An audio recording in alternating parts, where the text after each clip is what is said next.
집은 국가가 줄 거다. 어떻게 가능해요? 그게 다 뺏어야 되는 거죠. 이렇게 정책을 펴는 나라는 전 세계에서 본 적이 없습니다. 거의 뭐 당분간은 아주 어려울 겁니다. 갑자기 어떻게 살아야 될지 약간 각자 도생입니다. 이게 뭐 하반기 전망이라고 하셔가지고 네. 하반기만 놓고 봤을 때는 뭐 상승 압력, 하방 압력이 다 있겠지만은 상승 압력이 조금 클 것 같아요. 특히 이제 작년에 임대차 입법하고 나서 어마어마하게 상승했거든요. 임대차 입법 전까지만 해도 가격은 조금 안정적이었어요. 근데 임대차 입법 통과하고 그러니까 계약갱신제하고 전월세 상한제를 하니까 갑자기 폭등세로 그때는 재밌는 거는 기타 지방 아파트라 해서 원래 한 5년 동안 빠진 지역들도 상승세로 돌아갔습니다. 근데 그 영향을 봤을 때는 지금 해소될 여지도 없고 그리고 적어도 내년 여름까지는 돼야지 계약갱신 청구권이 한번 다 돌아가게 되거든요. 4년으로. 그러면 이제 그때까지는 뭐 공급이 늘 일도 없고 수요는 조금씩 계속 늘어나는 상황이고 그렇기 때문에 이제 상승 압력이 더 크다고 볼 수 있습니다. 근데 문제는 뭔가 하면은 거시경제의 측면에서 봤을 때는 이렇게 코스피가 계속 뭐 최고치를 갱신하고 미국의 나스닥 S&P가 최고치를 경신하고 이거 정상인가? 이거 무조건 충격은 한번 와야 되는 게 아닌가? 이런 거시경제 불안이 있습니다. 그리고 코로나가 다시 또 뭐 4차 대확산 이런 얘기들도 나오고 있고 이것으로 인한 거시경제 충격이 오면은 하방 압력도 존재하는데 이거는 단기적으로 좀 세게 들어올 가능성이 있고 그러나 뭐 좀 길게 본다 그러면은 당분간은 상승하는 힘이 더 세지 않겠냐라고 볼 수 있을 거예요. 그 대신에 이게 뭐 올라가더라도 지금까지 오른 게 너무나 많이 올랐기 때문에 거의 뭐 최근 1, 2년 사이에서는 세계적으로 가장 많이 오른 나라 중에 하나일 거예요, 우리가. 그렇게 많이 올랐기 때문에 과거처럼 그렇게 뭐 폭발적 상승은 좀 기대하기 어렵고 계속 불안불안하게 조금씩 가는 그런 상황이 될 것 같아요. 특히 이제 뭐 서울이나 수도권 같은 경우에는 돈은 많은데 그리고 이제 뭐 재개발, 재건축이 지금까지 꽉 묵혀 있다가 조금씩 숨통이 트이고 있거든요.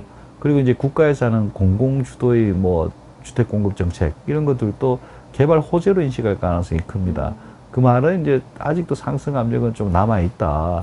그렇지만은 이제 뭐 유동성이 어디만큼 힘이 클지는 아무도 예상을 못 하지만은 거기에 따른 뭐 폭발적 상승 이런 것들을 기대하기엔 좀 무리가 아닌가 그렇게 보여지죠. 사실 하반기나 내년 상반기, 내년 하반기 언제 떨어져도 이상하지 않은 그런 상황이에요. 왜 그런가 하면은 서울 집값이 거의 뭐 아파트 기준으로 봤을 때는 한 7, 80% 이 정도 올랐거든요. 그렇게 오른 것들이 계속 갔으냐.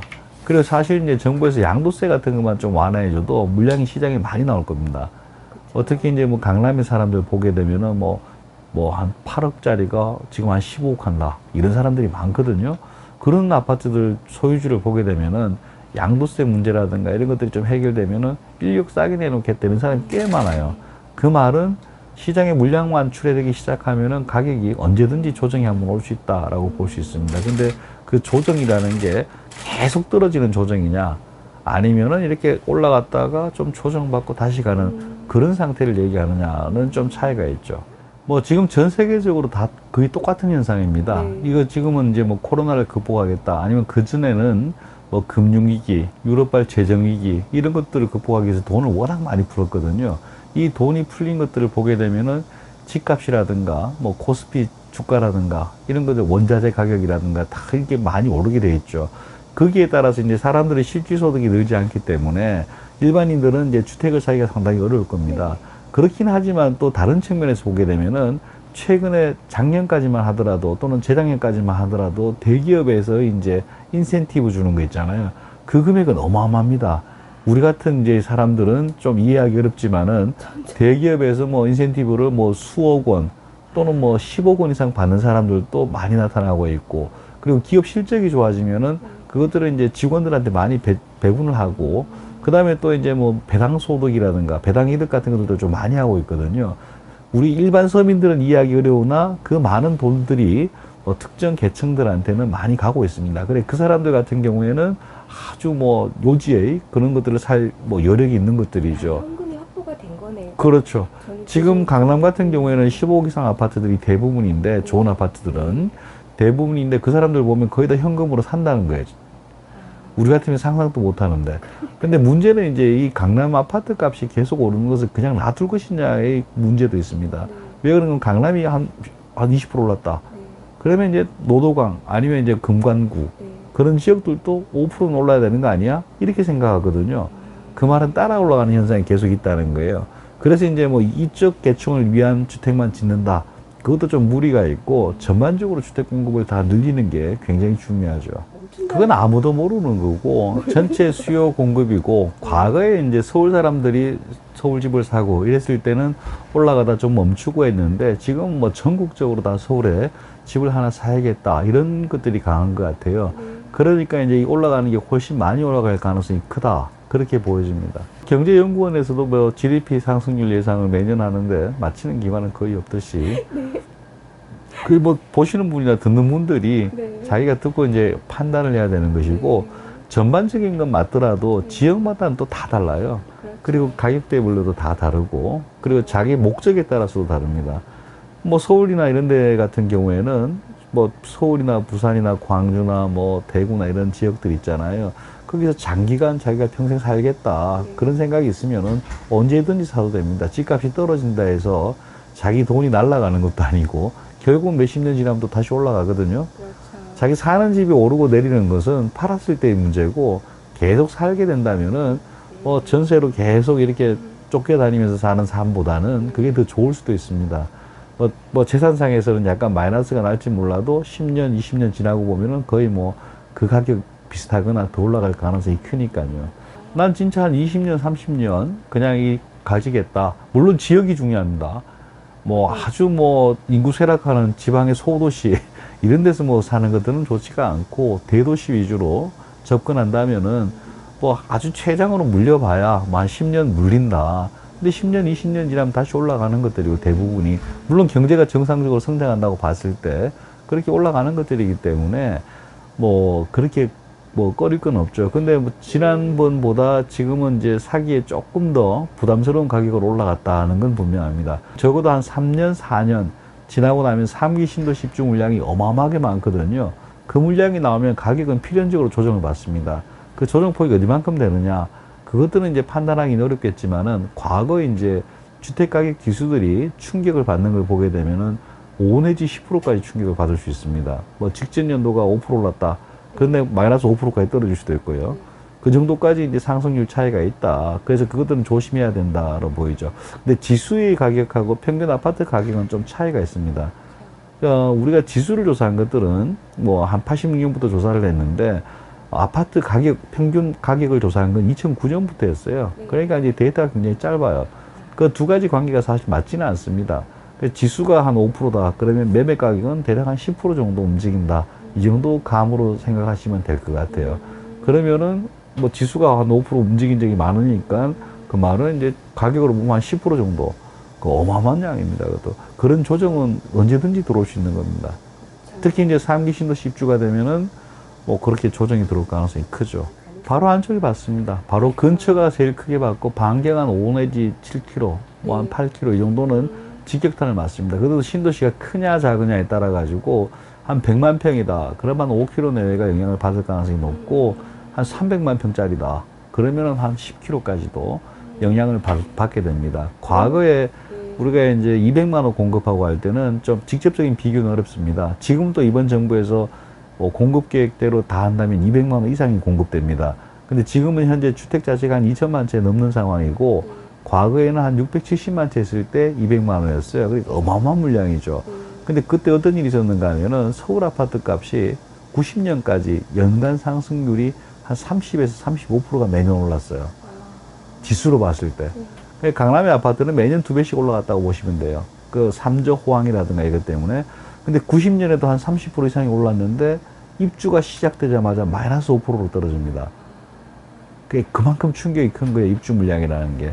이제 3년, 4년, 5년 뒤부터 나올 물량이 과거에 비해서는 상대적 비중은 낮을지 모르겠지만 지금은 집이 어느 정도 있는 상태에서 물량이 많기 때문에 가격에 대해서는 하방 압력이 어마어마하게 커질 가능성이 높아요. 과천하고 하남에 들어가면 강남권이 다 영향을 받는 거고요. 고양이라든가 이쪽이 되면은 우리가 수색이라든가 신촌이라든가 그쪽 지역 서쪽이 다 영향을 받고 이제 인천 계양이라든가 부천 대장에 들어가면은 서쪽 김포공항 근처에 마곡이라든가 그 주변들 있잖아요. 화곡동 그쪽 영향을 받는 것들이죠. 특히 이제 좀 걱정이 되는 부분은 남양주라든가 이쪽은 이제 수요가 그렇게 크지 않은 지역입니다. 물론 서민들이 이제 그게 많이 살고 있긴 하지만은 그게 이제 굉장히 큰 도시가 들어서기 때문에 뭐 동북 쪽 지역 같은 경우에도 입주가 시작되면은 가격 조정은 좀 크게 받을 겁니다. 그리고 또 과거 1기 신도시하고 차이는 서울이 있으면 1기 신도시는 이만큼 있었어요. 2기 신도시는 이만큼 있고. 근데 이번에 만드는 신도시는 여기 있는 거예요. 그러면 서울에 미치는 영향이 더 크다고 볼 수 있습니다. 예. 저는 개인적으로는 좀 기다리는 게 좋지 않냐. 근데 지금 상황이 기다리기가 너무 어렵습니다. 특히 작년에 임대차 입법 때문에 세입자로 사는 게 너무너무 힘들거든요. 한 4, 5년 전만 해도 기다리는 게 그렇게 힘들진 않았습니다. 근데 지금은 세입자로 있다는 것 자체가 계약갱신 청구권이 이제 만료가 된다. 그러면 어떤 아파트는 거의 2배까지 올라갑니다. 그런 것들을 버틸 수가 없다. 도저히. 그럴 경우에는 뭐 해야겠지만은 지금 상황에서 크게 뭐 부담이 없다 그러면은 버티는 것도 괜찮은 거예요. 얼마 전에 이제 국토부 장관이 뭐 시세의 60%에서 뭐 70% 이런 얘기를 했거든요. 근데 정부에서 하는 얘기들은 재밌는 거는 그게 거짓말은 아닙니다. 그렇게 물량이 나오긴 나옵니다. 근데 시간이 조금 늦춰진다라든가 이런 것들은 있지만은 그 가격에 대해서는 아주 강박관념이 있을 정도로 가격을 대강 맞추기 때문에 그런 것들은 대단한 기회가 되는 거죠. 물론 들어가면 처음엔 불편합니다. 가게도 별로 없고 교통도 불편하고 이런 것들이 있지만 그건 이제 입주 이후부터는 점차적으로 개선될 거기 때문에 처음에 조금 고생하시면 나중에 좋아지는 것들이죠. 집값 잡는 데는 굉장히 좋습니다. 근데 뭐 여러 가지 측면이 있습니다. 뭐 지속 가능한 발전이라든가 환경 보호 여기에서는 사실 나쁜 것들이죠. 서울에 있는 것들을 계속 재활용하고 재건축 재개발해서 쓰는 게 더 좋은 것들인데 사실 그러려면은 지금 당장 뭐 어디서 사느냐 지하방에서 계속 살아야 되냐 이런 문제가 있고 단기간에 공급을 늘리기 위해서 3기 신도시를 하는 것들이거든요. 그래서 이제 이번에 하는 김에 이제 또 그 정부에서 생각하는 것은 광역 인프라를 좀 굉장히 좀 잘 넣자. 그리고 이제 직장들도 많이 넣자. 그래서 기존의 신도시하고는 조금 다르게 접근하는 면이 있습니다. 그렇게 본다면 이제 서울의 복잡함 이런 것들을 훼손할 수 있을 것입니다. 그렇지만은 기본적으로 서울에 더 많은 사람이 조밀하게 모여 있는 게 환경적으로도 더 좋고 사람 출퇴근도 가깝고 이런 장점들이 있는데 현실적으로 이제 좀 불가능하니까 단기적으로는 이런 거라도 해서 좀 분산을 시키고 뭐 숨통은 좀 틔우자. 그리고 그 사이에 이제 계속적으로 재개발, 재건축이 좀 된다면은 장기적인 이제 집값 안정에 어떤 기반이 좀 될 겁니다. 그 박원순 시장 시절에 뭐 25만 채 이상을 개발 인허가를 지연시켰다. 이런 얘기를 하거든요. 서울 주택이 300만 채입니다. 25만 채면 거의 10%에 육박하는 거예요. 그 주택만 공급됐더라도. 그리고 계속적으로 좀 뭐 도시재생, 지금 뭐 도시재생 탈출하겠다. 그런 사람들, 그런 지역들도 나오고 있는데 그 주민들하고 얘기를 들어보면은 아니 이렇게 불편한데 뭐 보도블록 개선하고 벽화칠한 데에서 우리가 뭐 좋아지느냐. 우리가 뭐 동물원에 사는 사람도 아니고 그런 기본적인 인프라라든가 기본적인 주거 수준에 대해서는 보장을 해주면서 했었어야 되는데 너무 이제 의욕적으로 뭐 좀 밀어붙인 게 아니냐 그렇게 보여지죠. 신도시 입주만 되면은 굉장히 숨통이 트일 거예요. 분산이 되면서 이제 그 나쁜 지역들, 낙후된 지역들 같은 경우에는 이제 가격이 좀 조정을 받을 거예요. 그런 지역들은 더 조정을 받거든요. 조정받으면은 새로운 자본이 들어가고 아니면 그 사람들이 또 새롭게 개보수를 해서 할 요인이 생깁니다. 근데 지금처럼 값이 비싼 상황에서 가격도 안 떨어진 상황에서는 어떤 재건축, 재개발을 하더라도 수익률이 나오지를 않거든요. 그렇기 때문에 이제 가격이 좀 떨어지는 그런 과정을 거쳐서 올라가고 선진국의 도시 재생 과정을 보면 대부분 토지가가 한 절반 이하로 떨어지고 나서 쇠락하고 나서 다시 올라갑니다. 땅값이 너무 비싸면 사실은 뭐 주택 지어도 수지를 못 맞추잖아요. 그런 과정을 다 거쳐야 될 겁니다, 우리도. 거의 지금 현재 당장은 그렇고, 근데 이번에 신임 시장이 야당에서 됐는데, 이분 또 이제 뭐 민간 주도의 개발이라든가 이런 것들을 강조하고 있습니다. 그래서 지금 당장은 효과를 못 보겠지만, 빠르면 한 3년, 뭐 4년 내에 어느 정도 가시적 성과가 나올 것 같아요. 가시적 성과를 하시면 이제 뭐 구체적으로 지역과 입주가 되는 거죠. 지금 뭐 몇몇 재건축 단지들 보게 되면은 법에도 없는 이상한 규제를 가해서 사업이 지연되고 이런 것들이 있습니다. 예를 들면 이제 미아리 집창촌 근처에 재개발하는 것들도 집창촌을 남기라. 이건 법에 없는 거거든요. 네. 근데 남기라 그러니까 그 주민들이 못하겠다. 그래서 스톱하는 경우도 있고, 어떤 지역은 또, 그 지역을 좀 세계적으로 잘하기 위해서 국제 현상 설계를 하라. 근데 국제 현상 설계를 재개발할 때 그렇게 정부가 강요하는 근거가 저는 뭔지 모르겠습니다. 그리고 그 국제 현상 설계를 해왔으면 보통 한국에 맞도록 또 바꿔야 되거든요. 바꾸는 걸 불허하겠다. 이런 얘기들도 나오고 있고, 그래서 또 사업이 지연되고 있고, 또 뭐 어떤 경우는 뭐 아파트 한 동을 남겨라. 이게 뭐 역사 문화유산인지 모르겠지만 그런 온갖 규제들이 있습니다. 이것들은 법에 없는 규제입니다. 사실 굉장히 특이한 거죠. 법이라는 것들은, 제도라는 것은 그 사업을 시행하는 사람이 예측할 수 있게 해줘야 되거든요. 그쵸. 이건 인허가 과정에서 누군가 툭 한마디 던진 게 1년, 2년, 3년이 지연되는 거예요. 그럼 금융비용이 엄청 늘어납니다. 그쵸.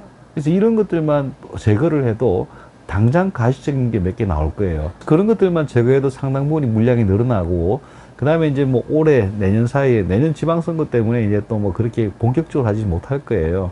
아마 뭐 개발 호재로 인식하면 집값이 또 불안정해지니까, 적어도 올해 내에 뭐 어떤 원칙을 가지고 어떤 단계를 거쳐서 내년도까지 어떻게 나가겠다. 그런 그 청사진만 나오더라 하더라도 굉장히 뭐 좀 시장엔 심리적 안정 효과가 있고, 그리고 실제 한 3년, 4년 후부터는 입주 물량이 터지기 시작하면은 가격은 좀 조정을 받을 겁니다.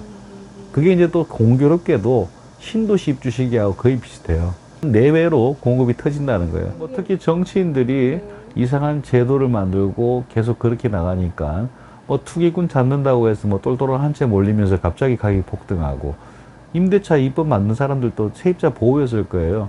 근데 그 뭐 어떤 교과서를 보더라도 세입자한테 불리한 것들이 많거든요. 근데 결국은 세입자들이 더 불리한 상황으로 가게 됐고, 그래서 제발 이제 정치적으로 이렇게 생각하는 게 아니고, 표로 계산하는 게 아니고, 실제 소비인들한테 어떻게 도움되는가를 좀 진지하게 고민하면은 해법들은 많습니다. 그것들을 전부 다 이게, 저기 투기꾼한테 도움이 될 것 같다 그러면 무조건 안 하는 거고, 근데 결국 투기꾼들은 약간 불편해질지 모르겠지만은 세입자나 서민들은 그게 초주금이 되거든요. 그런 정책을 지금까지 계속 펴와가지고 좀 그렇죠. 뭐 요번에도 뭐 장관이나 이런 사람들 또 집값 떨어지니까 사지 말라고 얘기하는데, 이번 정부 처음부터 그 얘기했거든요. 뭐 장관뿐만이 아니고 청와대에 계신 분, 고위 관리자 전부 다 한 4, 5개월마다 집값 떨어지니까 사지 마라, 집 팔아라 협박하고 계속 그래왔잖아요. 근데 그런 얘기도 이제 안 먹힐 거예요. 수많은 걸 통로를 통해서 이렇게 하면 서민이 어려워지고 국민 경제가 안 좋아진다를 얘기했는데도, 정치인들 같은 경우에는 뭐 정치표로만 계산하는 것 같아요. 그리고 지금까지 잘못됐잖아요. 만 4년 넘게 효과가 안 나타나고, 그리고 뭐 수많은 사람들이 고위 관료들부터 해서 잡힌다 안 잡히고 계속 반대로 튀고, 그러면 이제 좀 뭔가 바뀌어야 되는데, 더 답답한 건 그렇습니다. 지금까지 부동산 정책이 잘못했다, 그렇게 얘기는 하면서 기존은 유지하겠다. 이건 또 무슨 소리인지 모르겠어요. 잘못했는데 왜 또 그 잘못한 걸 유지하는지. 그리고 사실 이번 정부 처음 출발할 때는 이런 얘기였습니다. 뭔가 하면은, 투기꾼들 잘못이기 때문에 투기꾼을 때려잡으면은 가격이 안정된다. 그래서 투기꾼 억제책, 다주택자 억제책이었잖아요. 근데 작년부터는 공급 부족, 유동성, 이런 얘기를 하기 시작했습니다. 그러면 이쪽, 지금까지는 감기라 해서 감기약을 먹었는데, 이젠 배탈이라고 하는 거거든요. 그럼 배탈약으로 바꿔야 되는 거 아니에요? 감기약도 계속 먹으면서 배탈약도 먹고. 이게 뭐 도대체 저는 제 상식으로 정책이 너무나 이상하게 움직여가지고, 더 걱정은요, 부동산 정책이 잘못됐다는데 여당 대선 후보들 얘기하는 거 보면 더 무섭습니다. 거의 뭐 사회주의로 가자는 게 가까울 정도로 아주 새로운 개념들을 또 들고 와가지고 국가 주도로 뭘 해보겠다라고 하는 것들인데, 여당이 지금까지 잘못됐다고 하는데 더 강화시킨다? 그건 좀 자기 지지 기반 다지기용 정도가 아닌가, 저는 뭐 그렇게 보여지는데, 진짜 서민이나 진짜 중산층을 생각하면은 뭐가 도움이 되는가? 그거는 대부분의 교과서에 다 나와 있습니다. 새로운 것들을 자꾸 시도하는 것들은 뭐 선진국이 몰라서 하는 게 아니고, 그 새로운 것들을 옛날에 상당 부분은 해봤거든요, 선진국들이. 해보니까 서민과 중산층이 더 힘들어지더라. 뭐 그렇기 때문에 안 하는 겁니다. 우리보다 더 집값이 올랐는데 그 친구들은 왜 안 할까요? 바보라서 그런 게 아닙니다. 더 답답한 거는요. 뭐 재보궐선거 때 좀 참패를 했다고 여당에서 특위를 만들어서 온갖 것 다 풀겠다고 얘기하다가 결국은 뭐 풀린 것도 별로 없고. 그쵸. 그리고 또 어제는 뉴스가 재밌는 게 나왔습니다. 재건축 실거주 의무 2년 하다 그것도 왜 안 하는지 모르겠습니다. 그런 정치인들이 이랬다 저랬다 하는 정책 때문에 시장은 더 왜곡이 될 겁니다. 그러니까 이제 이번 정부는 뭐 부동산과 관련해서는 거의 신뢰를 다 잃은 게 아니냐. 결국 또 뭐 그 실거주 조건 하면서 세입자들만 더 힘들어졌거든요. 다 길거리에 내앉게 되고 최근에는 서울에 있다가 외곽으로까지 다 밀려나잖아요. 지금 정부에서는 솔루션을 내기가 거의 불가능합니다. 지금까지 뭐 25번에 걸쳐서 너무나 많은 정책들을 다 해왔는데 이것들을 전면 무효화하면은 모를까 뭐 굉장히 뭐 풀기는 힘들 겁니다. 그리고 또 재밌는 거는 부자들과 가난한 자를 나눠놨잖아요. 그래서 앞으로 사회가 합리적 판단을 못하게 어떻게 끌기를 만들어 놓은 것들이죠. 예를 들어서 양도세를 인하한다, 종부세를 인하한다, 그다음 다주택자 뭐 그런 규제를 완화한다. 부자도 좋은 거잖아. 이렇게 인식을 다 시켜놨기 때문에 일종의 세뇌를 시켜놓은 거죠. 그렇기 때문에 그것들 뭐 야당이 되든 정권이 바뀌든 하더라도 쉽게 못 풀 겁니다. 아주 고약한 상황이 됐어요. 갑자기 어떻게 살아야 될지 약간 각자 도생입니다. 현실을 정확히 인지하고 각자 고생하면 되는 겁니까? 거의 뭐 당분간은 아주 어려울 겁니다.